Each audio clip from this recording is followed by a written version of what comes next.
Hello, girls and boys. Welcome to Storytime Fun. We hope you enjoy it. Today's story is out of the Bible Stories for Children book, as retold by Jeffrey Horn and Arthur Kavanagh. And today's story is called David and Goliath. The Israelites and the Philistines began fighting again, as they had in Samson's days. All the armies of Israel gathered on one mountain, and the armies of the Philistines gathered on the opposite mountain. Between them lay the valley of Elah.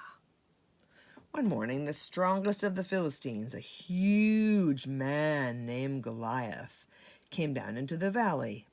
He stood nearly 10 feet tall, and his body was covered with heavy bronze armor from head to toe. His spear looked like a tree trunk, and it was tipped with iron. "Men of Israel," Goliath called, "why do we need armies to fight this war? Let one Israelite come forward to fight me. If he wins and kills me, then we Philistines will be your slaves. If I win and kill him, then you will be our slaves." When Saul and his soldiers heard this, they were afraid. Every morning and evening for 40 days, Goliath called out these words to the Israelites, but no one came forward to fight him. Now, 3 of David's brothers were in Saul's army, but David had been sent home to help his father. One morning, Jesse told David to leave his sheep and take bread and cheese to his brothers. David reached the camp just as Goliath was repeating his terrifying words. David watched as all of the Israelites turned away in fear. "Have you seen that man?" the Israelites asked one another. "Did you see how big he was? Imagine what the king will give the man who kills Goliath. Gold, silver, even one of his daughters to marry." "Will Saul really give all that to the man who kills Goliath?" David asked, but no one would answer David. "What are you doing here?" they all said. "Fighting is no business of yours." When Saul heard that David was in the camp, he sent for him. "Do not be afraid, my lord," David said to Saul. "I will fight Goliath. He is nothing but a boastful Philistine who prays to false gods." "How can you fight Goliath?" asked Saul. "You are young and a shepherd, and he has been a great warrior all his life." "When I watch my father's sheep," answered David, "lions and bears sometimes try to steal them. I go after these beasts and grab them by their heads and kill them. If the Lord has saved me from the fierce lions and bears that attack my father's sheep, I am sure he will protect me from Goliath." The way David spoke convinced Saul to let him fight Goliath.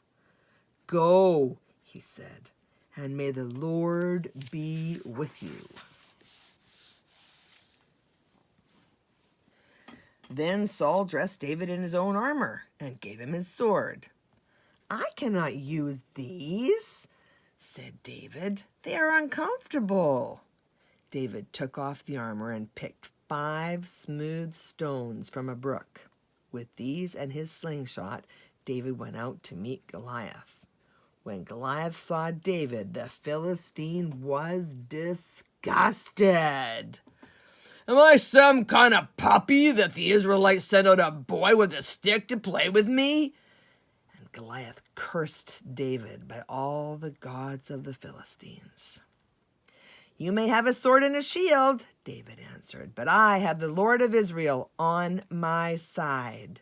Today, everyone will see that battles are not won with swords and shields, but with faith in the Lord." Furious, Goliath rushed at David. Quickly, David snatched a stone from his bag, slipped it into his slingshot, and let it fly at Goliath. The stone struck the Philistine right in the forehead, and he fell face down on the ground. David ran to Goliath, took out the fallen warrior's sword, and chopped off his head. When the Philistines saw their hero lying dead, they scattered in terror, running back to their cities. With a great shout, the Israelites ran after them and chased down the fleeing Philistines. Then they destroyed the enemy camp and celebrated their wonderful victory. Well, that's it for today. We'll see you next time.